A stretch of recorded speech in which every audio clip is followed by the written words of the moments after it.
le parcours, départ de Barcelone, qu'on connaît bien après les deux arrivées victorieuses de la Barcelona.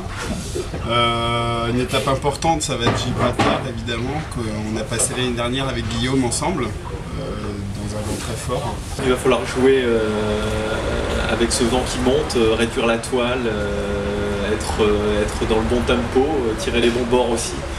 Et puis en route vers la main d'Alboran qui nous attendra avec pas mal de vent, vraisemblablement des pointes à plus de 30 nœuds, peut-être 40, on ne sait pas.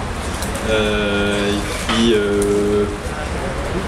cette dépression va passer au moment où on passera finalement au Gibraltar, et là on sera plus dans un régime anticyclonique, mais manque de peau, on aura passé Gibraltar, on va se retrouver au près pour rejoindre Cascais. Donc on devrait arriver à Cascais d'ici 4 jours environ, après le départ.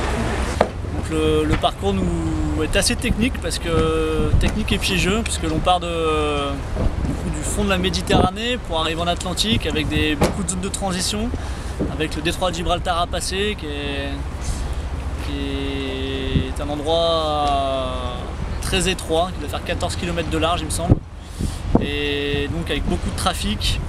Ce qui est sûr, c'est que le départ devant Barcelone, c'est toujours une zone qui est souvent compliquée au niveau météo.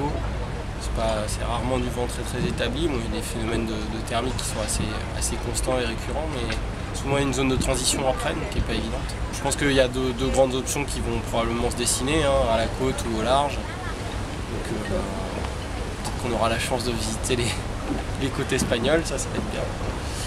Et après, pareil, dans Gibraltar, il y a deux grandes options, la côte espagnole et puis la côte marocaine. Je connais un peu plus Lisbonne parce que j'ai déjà navigué en 60 pieds là-bas avec l'Icafari pour la préparation du dernier Vendée.